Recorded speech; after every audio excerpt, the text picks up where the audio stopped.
Ya, para penonton, seterusnya Kembara Kurban 1001 Asnaf bersama dengan kita iaitu Duta Yayasan Budi Ihsan Malaysia, Ustaz Samsul Debat. Assalamualaikum Ustaz. Waalaikumsalam warahmatullahi wabarakatuh. Ya, yang kini berada di Konti. Masya Allah. Siap Ustaz ya? Alhamdulillah. Alhamdulillah. Okey, baik Ustaz. Kita nak berbicara tentang Kembara Kurban 1001 Asnaf. Jadi mungkin Ustaz boleh kongsikan tentang serba sedikit tentang latar belakang Yayasan Budi Ihsan Malaysia.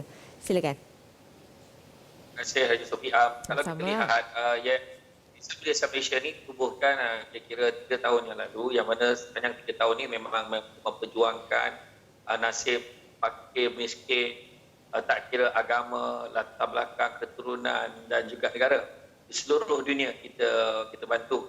Dan begitu juga Yayasan Budi Ihsan Malaysia ini menjalankan pelbagai aktiviti bantuan kemasyarakatan seperti bantuan makanan harian, bantuan kecemasan tunai, bantuan sokongan kesihatan.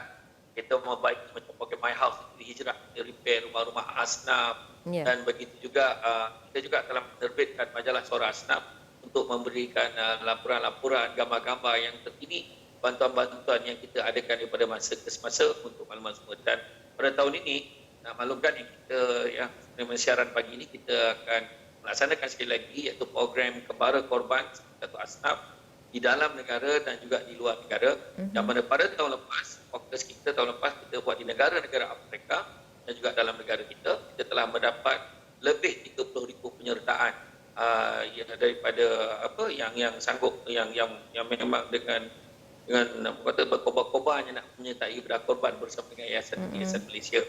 Yang mana pertama kali pada tahun ini, kelainannya tahun ini pertama kali kita juga akan membuat korban di Gaza, Palestin untuk bantu saudara-saudara kita yang sedang tahulah kan dengan keadaan sahnya dengan tekanan-tekanan pada pihak rejim Zionis dan sebagainya. Jadi itu tidak menghalang kami Yayasan Malaysia untuk terus memberikan sumbangan dan bantuan kepada golongan ini. Masya Allah, itu dia. Jadi Ustaz mungkin boleh kongsikan juga kelebihan yang dimiliki oleh YBIM dalam penganjuran ibadah kurban pada tahun ini. Dalam erti kata lain, kenapa orang ramai mesti memilih untuk melaksanakan ibadah kurban bersama YBIM? Silakan. Okey, kalau dari segi kelebihan ni, ada 5 kelebihan yang saya cerita. Yang pertama adalah dari segi sistem proses ibadah kurban yang teratur dan profesional. Untuk makluman, Yayasan Budi Ihsan Malaysia adalah salah satunya pengurusan korban yang mendapat kesejilan ISO 9001-2015 yang mana terjamin daripada aspek ketulusannya, kelancarannya dan juga tak adalah sibuk masalah maksaran nama tertinggal, cicil tak dapat, ya ke tidak, tipu soal. Yang kedua, harganya istimewa, hanya RM390 saja satu bahagian dan juga RM2,730 untuk seekor lembu. Makna kata ini adalah jawapan dalam tempoh yang kita sekarang PKP lockdown dengan ada yang ada masalah dari segi pendapatan, kekalangan kewangan dan sebagainya. Maka YBIM telah memberikan jawapan untuk ini. Maka boleh join ibadah korban. Ketiga, kekuatan sokongan logistik daripada pihak berkuasa negara-negara yang terbabit. Maknanya kita ada pihak berkuasa agama di Afrika, juga di Palestin. Kita dapat kerjasama di Afrika. Pejabat di Afrika telah memberikan satu surat melantikkan kepada Yayasan Budi Ihsan Malaysia selaku wakil tunggal untuk melaksanakan bedah korban di sana. Yang keempatnya adalah mudah. Kita boleh call, kita boleh juga buat secara online ataupun dengan scan QR code. Maknanya mudah. Dan begitu juga keempat, 2 dalam 1. Apa maksud 2 dalam 1? Setiap bahagian korban yang masuk ada bahagiannya untuk asnaf dalam negara. Maknanya korban ini bukan hanya untuk luar negara, tapi juga dalam negara. Jadi 5 kelebihan yang disediakan oleh Yayasan Budi Ihsan. Masya Allah, itu dia 5 kelebihan ya. Kenapa perlu memilih YBIM? Baik Ustaz, tadi Ustaz ada beritahu tentang kurban di Afrika dan juga Palestin Ustaz. Jadi mungkin Ustaz boleh jelaskan juga lah sebab perlunya kita menganjurkan ibadah kurban di luar negara ini. Kenapa? Silakan. Sebab kalau kita tengok, Nabi kata la yu'minu ahadukum hatta yuhibbu akhihi min nafsihi. Tidak beriman seseorang kamu sekiranya kamu tidak mengasihi saudara kamu melebihi diri kamu sendiri. Tapi bukanlah makna kita ni sampai tidak memikirkan saudara-saudara lain di Malaysia. Itu sebab saya kata di Malaysia insya-Allah YBIM tidak pernah lupa kita bantu. Itu sebabnya korban nanti ada bahagiannya untuk rakyat Malaysia yang susah ada.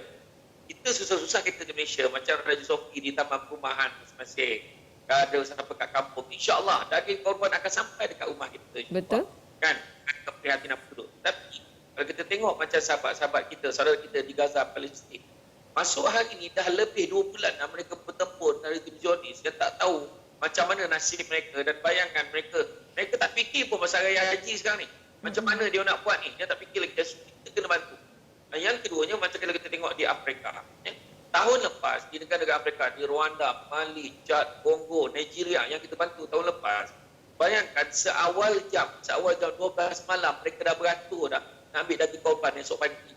Bayangkan. Dan mereka beratur panjang memang berharap sangat daging korban ni. Dan untuk makluman semua, kesusahan mereka tu tak dapat kita bayangkan oleh akal fikiran kita. Betul. Kalau kita tengok, bayangkan mereka boleh siapkan kotak tu dikoyakkan ke kertas tu, dia cecah air bagi anak dia makan. Allah. Lumpu, dia kepal-kepal, dia bakar dia jadi biskut.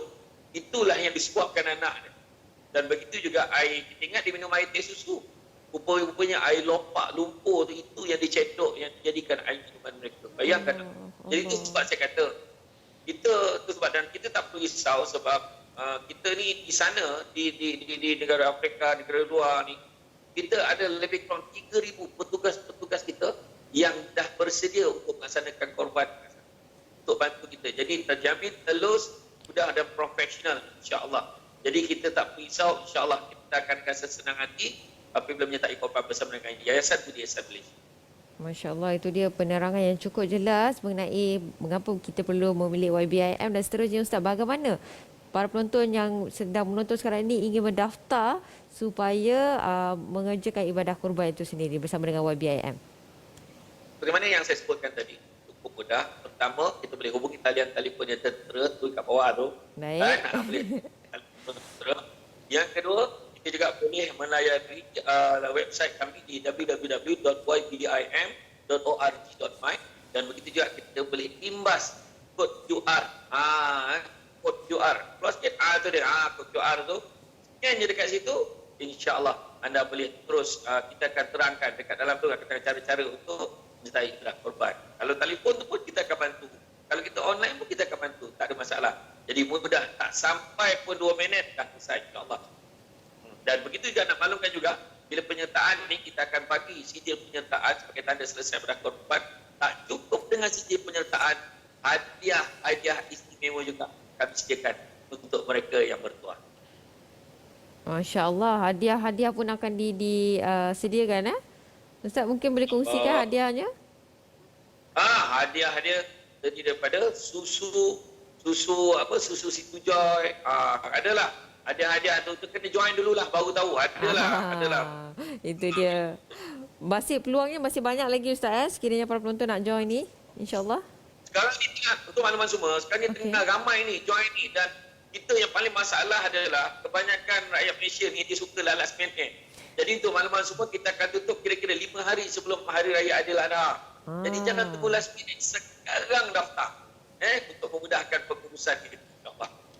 Betul, itu dia. Terima kasih diucapkan kepada Ustaz Samsul Debat selaku Duta Yayasan Budi Islam Malaysia. Terima kasih banyak Ustaz. Sama. Di atas perkongsian tersebut. Jadi para penonton semua jangan lepaskan peluang. Kata Ustaz tadi, jangan tunggu last minute baru kita nak mendaftar. Daftar sekarang supaya kita dapat sama-sama merebut pahala, insya-Allah. Jangan lupa terus hubungi nombor yang tertera di kaca TV anda. Dan para penonton semua, kita akan berhenti rehat seketika, kembali lagi selepas ini di Assalamualaikum.